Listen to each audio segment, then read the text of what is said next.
Нали? Световна икономика, това го гледаме. Нали? Постепенно се образува. Нали?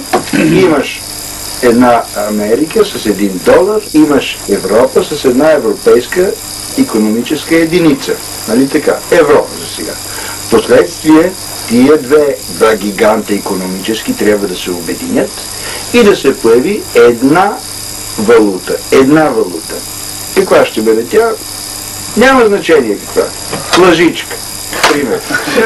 Както ще имаме да я именуваме или както ще да именуват масоните, няма значение. Нали? Впоследствие тая една универсална валута предстои от материална да премине в информационен вид и да стане електронна единица. Една електронна единица. Нали? И това ще бъде световната универсална валута. Нали? По подобен така световна ще се образува, ще бъде завършена, съвършенствана световна универсална икономика. Световна политика, глобална политика. Една държава, политическа държава. Нали? И това го виждаме как вече върви натам, всичко върви натам. Както и за валутата. Върви всичко натам, нали така? Тая глобална политика, глобална държава, целият глобус ще бъде една държава. Ще има своята глобална полиция. Затова всичко натам върви да има световни еднакви паспорти, електронни, нали? Карти. Нали? Това за това се подготвят тия паспорти, за да има следене от едната глобална полиция. Значи тая Интерпол, тя ще стане супер Интерпол. Няма да има друга полиция. Нали? Може ли да бъде друго яче, за да стане един цар на всичко? Не може. Само това е пътят, по който ще се възцари един цар. Светски на цялата земя. По същият начин трябва и една глобална религия, универсална религия, където от една страна да бъдат задоволени всички човешки воли, всичките различни религии, и от друга страна, както са различни, да бъдат единени в едно и да имат един цар, който да ги управлява всичките. Тогава ще се изпълни пророчеството на свети пророк Даниил, който говори за Антихриста, една глава и тяло съставено от размесено желязо и пръст, които са разделени, не могат да се слеят помежду си, но са в едно тяло. Тоест всеки ще изповядва своята си религия, но организационно съуедно.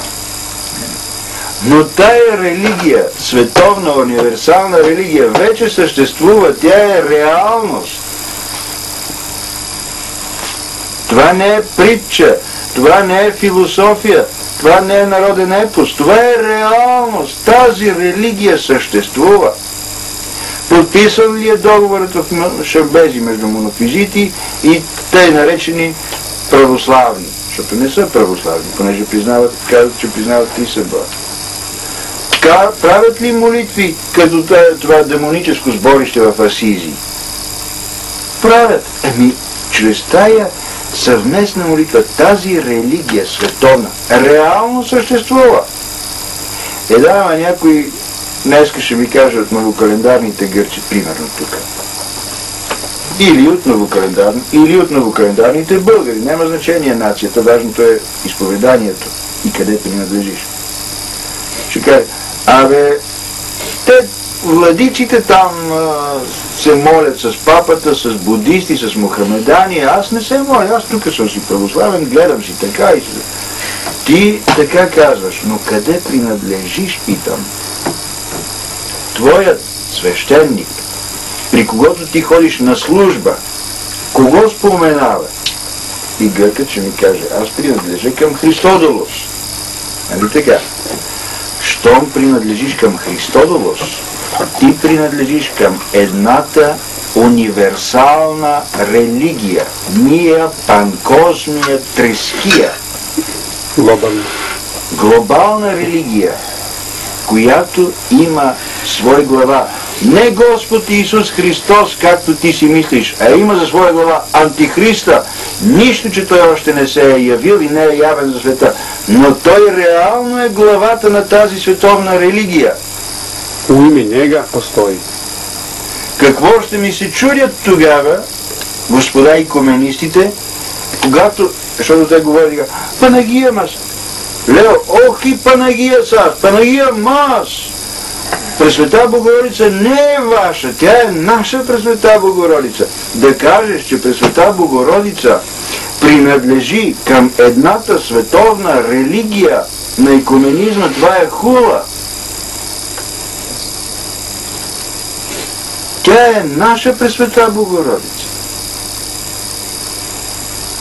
Или както един ревнител, истински православен грък, казва на един икуменист: кой светец? Кажи ми един светец, когато много почиташ. Всички свети почитат. Кажи един. Свети Никола. Остави го той. Той е наш. Кажи ми един друг. Наши са всички свети. Разбирате ли? Те принадлежат към царството на Господ Исус Христос. Те нямат нищо общо с икуменизма. Ако някой говори за фанатизъм, това често тук е разпалено сега говоря, този някой, нарича фанатик Свети Николай. Защото Свети Николай, както знаете, е задвратисал Арий на събора пред всички. Веднага му свалят архиерейството, по човекоугодие обаче го правят. Веднага става чудо, Бог прави чудо и му връщат архиерейството. Защото това е Божията воля. Не може благочестивата душа на светеца да претърпи, когато той е хулител, изрича хули против Господ Исус Христос. Нали? Това не е фанатизъм. Това е любов. Първо към Бога и после към ближния. И тъй, да не говориме за падаме в детайли, в вери, как къде принадлежиш? Принадлежиш ли към царството на Господ Исус Христос? Принадлежа. Кой е твоят свещеник? Той към кой владика принадлежи? Нещата са много прости. Нали? Толкова прости, че една проста бабичка може да ги разбере. Тогава да не ми казват, ние не знаем каква е истината. Знаем я. Знаем я. Който иска да знае истината, той я научава. Просто. Толкова е проста истината. Реално в света съществуват две религии. Едната е царството на Господ Исус Христос. Това е едната света православна църква. Истинната православна църква. И световната универсална религия на Антихриста. Към нея принадлежат всички икуменисти. Гръцка новокалендарна църква, българска новокалендарна църква, сръбска патриаршия с глава Павел, които се молят с папистите. Това е.